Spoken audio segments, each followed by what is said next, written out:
Students, coordinate geometry में आपने concept पढ़ा होगा स्लोप का। स्लोप क्या होता है? किसी लाइन का स्लोप हमें ये बताता है कि उस लाइन का इंक्लिनेशन क्या है, उस लाइन का एंगल ऑफ इंक्लिनेशन क्या है टू द हॉरिजॉन्टल एक्सिस। तो वो जो हमने बेसिक कॉन्सेप्ट ऑफ स्लोप देखा है कोऑर्डिनेट ज्योमेट्री में, उसको मैं बोलूँगा नॉर्मल स्लोप, जो हम नॉर्मली स्लोप का आइडिया कॉन्सेप्ट जो है यूज़ करते हैं। कॉम्प्लेक्स नंबर्स में हम स्लोप का एक डिफरेंट आइडिया यूज़ करते हैं और उसको हम बोलते हैं कॉम्प्लेक्स स्लोप। तो इस वीडियो में मैं कॉम्प्लेक्स स्लोप डिस्कस करूंगा और मैं आपको दिखाऊंगा कि ये नॉर्मल स्लोप के कॉन्सेप्ट से कैसे डिफरेंट है। तो चलिए अब हम इस कॉन्सेप्ट को समझते हैं। तो उसके लिए हम क्या करेंगे, हम एक सेगमेंट लेंगे जॉइनिंग टू पॉइंट्स और हम उस सेगमेंट का नॉर्मल स्लोप और कॉम्प्लेक्स स्लोप दोनों निकालेंगे। ठीक है, तो मान लीजिए सेगमेंट ज्वाइन कर रहा है दो पॉइंट्स को। एक पॉइंट है Z1 जो कि है x1 प्लस आयोटा y1 और एक पॉइंट है Z2 जो कि है x2 प्लस आयोटा y2। ठीक है, तो Z1 मान लीजिए ये पॉइंट है, इसको हम बोल देते हैं पॉइंट A, और Z2 मान लीजिए ये पॉइंट है, इसको हम बोल देते हैं पॉइंट B। तो पॉइंट A है Z1 और इसको हम कोऑर्डिनेट फॉर्म में, कार्टेशियन कोऑर्डिनेट फॉर्म में हम लिख सकते हैं x1, y1। ठीक है, और पॉइंट B है कॉम्प्लेक्स फॉर्म में Z2, इसको हम कोऑर्डिनेट फॉर्म में लिख सकते हैं x2, y2। अब हमें जो सेगमेंट AB है वो हम ड्रॉ कर लेते हैं और अब हमें सेगमेंट AB का नॉर्मल स्लोप निकालना है और कॉम्प्लेक्स स्लोप समझना है। तो नॉर्मल स्लोप क्या होता है? नॉर्मल स्लोप तो बहुत ही सिंपल होता है। अगर आप AB को एज हाइपोटेन्यूज लेके एक राइट ट्रायंगल पूरा कर लें, तो अगर मैं A से एक इस तरह से हॉरिजॉन्टल सेगमेंट और B से इस तरह से एक वर्टिकल सेगमेंट मैं ऐसे ड्रॉ कर लूँ, तो ये दोनों segments parallel to the axis हैं। तो ये जो राइट ट्रायंगल बना, इसमें जो ये एंगल है, ठीक है, इसको हम बोल देते हैं थीटा। तो ये थीटा हमें बता रहा है कि AB जो सेगमेंट है उसका इंक्लिनेशन क्या है। और थीटा हम कैसे निकाल सकते हैं? तो हम थीटा का टैन लेते हैं, तो टैन थीटा क्या हो जाएगा? परपेंडिकुलर बाय बेस, यानी कि ये सेगमेंट बाय ये सेगमेंट। तो परपेंडिकुलर सेगमेंट कितना है? ये है y2 माइनस y1। ये आप ध्यान से देखिए, मैं इसको डिटेल में नहीं डिस्कस कर रहा हूँ। तो परपेंडिकुलर सेगमेंट है y2 माइनस y1 और जो बेस सेगमेंट है उसको हम लिख सकते हैं एज x2 माइनस x1। ठीक है, तो ये जो हमारा एक्सप्रेशन है y2 minus y1 by x2 minus x1, ये हमें दे रहा है tan ऑफ थीटा। और tan ऑफ थीटा जो है ये हमारा नॉर्मल स्लोप है। तो इसको हम काफ़ी बार m से रिप्रेजेंट करते हैं। और तो नॉर्मल स्लोप बस यही कॉन्सेप्ट होता है कि जो एंगल ऑफ इंक्लिनेशन है उसका tan ले लीजिए, तो वो होता है नॉर्मल स्लोप। तो नॉर्मल स्लोप हमारा क्या हो गया? m equal to tan theta, और उसको आप ऐसे निकाल सकते हैं y2 minus y1 by x2 minus x1। अब स्टूडेंट्स हम बात करते हैं कॉम्प्लेक्स स्लोप की। तो हमें किसी तरह क्या करना है, हमें जो हमारे कॉम्प्लेक्स नंबर्स हैं Z1 और Z2, इनकी टर्म्स में हमें स्लोप को स्पेसिफाई करना है। तो हमें x1 y1 और x2 y2 नहीं यूज़ करना, हमें Z1 और Z2 जो कॉम्प्लेक्स नंबर्स गिवन हैं इनकी टर्म्स में हमें स्लोप को किसी तरह से स्पेसिफाई करना है। तो इसके लिए हम क्या करेंगे? इसके लिए हम ये वेक्टर इमेजिन करते हैं, AB वेक्टर जो Z1 से Z2 तक जा रहा है। तो इसको मैं ड्रॉ कर लेता हूँ वेक्टर AB को, इसको हेवी कलर में ड्रॉ कर लेते हैं, Z1 टू Z2 वेक्टर। ठीक है, इस वेक्टर का मान लीजिए जो लेंथ है वो है R, और इस वेक्टर का आर्गुमेंट क्या होगा? आर्गुमेंट तो थीटा ही होगा। ठीक है, तो मैं अब क्या कर सकता हूँ, मैं लिख सकता हूँ Z2 माइनस Z1 जो वेक्टर है उसको मैं ऑयलर फॉर्म में कैसे लिख सकता हूँ? ये हो जाएगा, इसका मॉड है R और इसका आर्ग्यूमेंट है थीटा, तो इसको मैं लिख सकता हूँ R e to the power I theta. ठीक है, और अब मैं क्या करूँगा, अब अगर मैं इसका कॉन्जुगेट ले लूँ, Z2 माइनस Z1 वेक्टर का कॉन्जुगेट ले लूँ, तो क्या मिलेगा मुझे? तो मुझे मिलेगा Z2 minus Z1 conjugate equal to क्या हो जाएगा? बस आर्ग्यूमेंट जो है रिवर्स हो जाएगा, आर्ग्यूमेंट नेगेटिव हो जाएगा, मॉड तो सेम ही रहेगा। तो ऑयलर फॉर्म हो जाएगा इसका R e to the power minus I theta. ठीक है, और अब ये जो मेरे दो रिलेशन आए, 1 इसको बोल देता हूँ मैं पहले वाले को और इसको 2 बोल देता हूँ। अब इन दोनों रिलेशंस को हम डिवाइड कर देते हैं, हम रिस्पेक्टिव साइड्स डिवाइड कर देते हैं तो लेफ़्ट साइड पे हमारा आ जाएगा Z2 minus Z1 bye Z2 minus Z1 का कॉन्जुगेट। ठीक है, कॉन्जुगेट वाली लाइन को मैं अलग कलर में ड्रॉ कर लेता हूँ ताकि ये फ्रैक्शन वाली लाइन से कन्फ्यूजन ना हो। ठीक है, और अब राइट साइड पे हमारा क्या आ जाएगा, राइट साइड पे अगर आप देखें तो R और R तो डिवाइड हो जाएंगे, 1 बचेगा, और e to the power i theta divided by e to the power minus i theta आप करेंगे तो ये आपका आ जाएगा e to the power 2 iota theta. अब आप राइट साइड को ध्यान से देखिए। ठीक है, राइट साइड है e to the power 2 iota theta, तो ये जो एक्सप्रेशन है, ये एक्सप्रेशन थीटा की टर्म्स में एक एक्सप्रेशन है। तो ये हालांकि ये नॉर्मल स्लोप नहीं है, ये फिर भी सम फॉर्म ऑफ स्लोप है क्योंकि इसमें थीटा आ रहा है। अगर आपके पास ये एक्सप्रेशन है तो आप इससे बता सकते हैं कि थीटा कितना होगा। ठीक है, तो इसको हम बोलते हैं, इस एक्सप्रेशन को हम बोलते हैं कॉम्प्लेक्स स्लोप।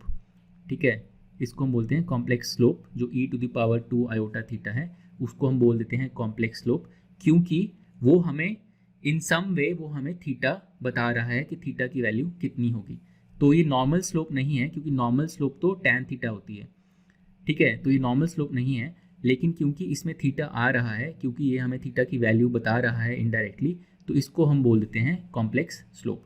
और कॉम्प्लेक्स स्लोप कैसे निकालते हैं हम, तो बस ये एक्सप्रेशन देखिए, Z2 minus Z1 divided by Z2 minus Z1 conjugate, यानी कि जो आपके दो पॉइंट्स हैं उनको आप सब्ट्रैक्ट करिए तो आपका न्यूमरेटर हो गया, और उसी का आप कॉन्जुगेट लीजिए डिनोमिनेटर में और डिवाइड कर दीजिए तो आपको complex slope of the segment मिल जाएगी।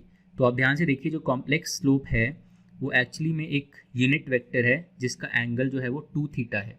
तो अगर सेगमेंट का एंगल थीटा है तो कॉम्प्लेक्स स्लोप का जो एंगल है वो 2 थीटा है, क्योंकि आर्ग्यूमेंट देखिए 2 आयोटा थीटा जो एक्सपोनेंट है, तो आर्ग्यूमेंट आप देख सकते हैं कॉम्प्लेक्स स्लोप का 2 थीटा है। तो क्योंकि ये एक्सप्रेशन हमें इनडायरेक्टली थीटा की वैल्यू बता रहा है तो इसको हम बोलते हैं कॉम्प्लेक्स स्लोप।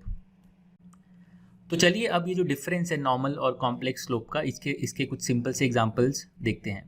तो पहला एग्जांपल एक सिंपल सा ले लेते हैं जिसमें Z1 है कॉम्प्लेक्स नंबर 1 और Z2 है कॉम्प्लेक्स नंबर आयोटा।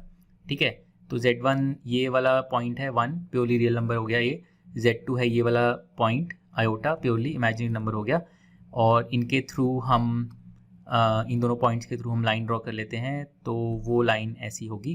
तो इस लाइन का हम अब रियल स्लोप लिखते हैं, और या रियल यानी कि नॉर्मल स्लोप लिखते हैं, और कॉम्प्लेक्स स्लोप भी लिखते हैं।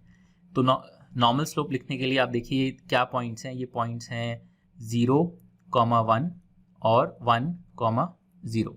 तो नॉर्मल स्लोप हम कैसे लिख सकते हैं, m equal to tan theta. ये क्या होगा, थीटा यहाँ पे क्या है, थीटा बेसिकली ये वाला एंगल है, ये वाला अगर आप एंगल लेंगे तो ये है theta, inclination of the line. ठीक है, तो m जो tan थीटा होगा ये क्या होगा, तो आप y कोऑर्डिनेट सब्ट्रैक्ट कर दीजिए, तो जैसे 1 माइनस 0, और फिर x कोऑर्डिनेट्स डिनोमिनेटर में सब्ट्रैक्ट कर दीजिए तो 0 माइनस 1।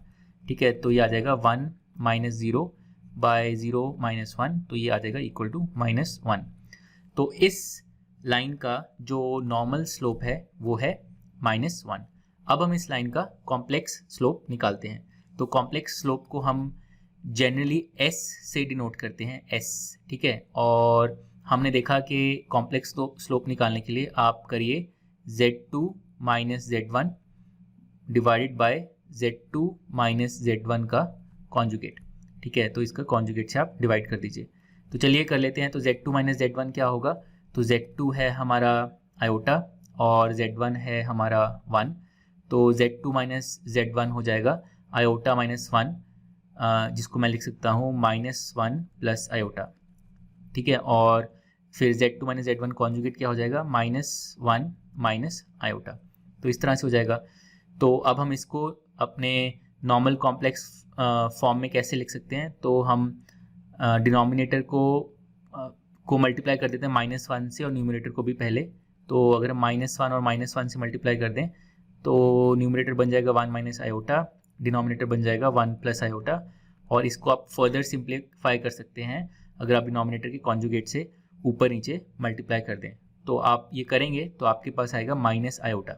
ये आप पॉज करके यहाँ पे वेरीफाई कर सकते हैं अगर आप चाहें तो, बट ये आएगा माइनस आयोटा। तो इस लाइन की जो कॉम्प्लेक्स स्लोप है वो है माइनस आयोटा। ये आप एक और तरह से भी निकाल सकते थे कॉम्प्लेक्स स्लोप।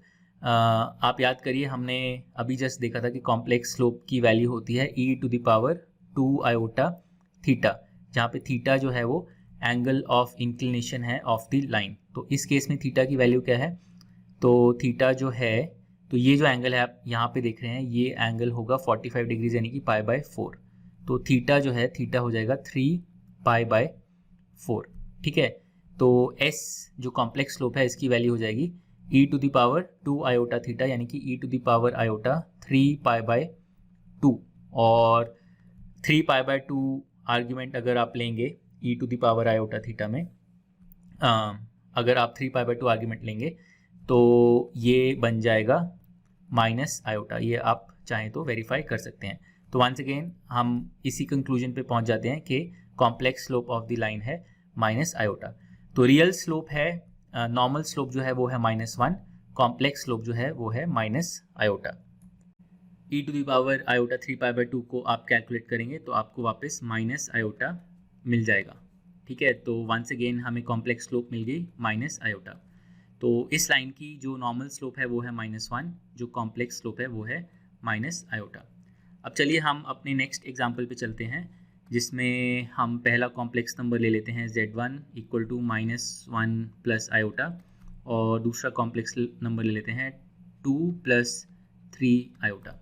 तो z1 जो पॉइंट है वो ये पॉइंट है, z2 जो पॉइंट है 2 + 3 आयोटा वो ये पॉइंट है यहाँ पर। और अब हम इन दोनों पॉइंट्स के थ्रू लाइन ड्रॉ कर देते हैं। तो ये जो लाइन है इसका हमें नॉर्मल स्लोप और कॉम्प्लेक्स स्लोप निकालना है। तो z1 जो पॉइंट है वो, उसको हम कार्टेशियन फॉर्म में क्या लिख सकते हैं, -1, 1। और z2 जो पॉइंट है उसको हम कार्टेशियन फॉर्म में लिख सकते हैं 2, 3। ठीक है, तो पहले हम नॉर्मल स्लोप निकाल लेते हैं, m = tan थीटा, जहाँ पे थीटा ये वाला एंगल होगा, एंगल ऑफ इंक्लिनेशन।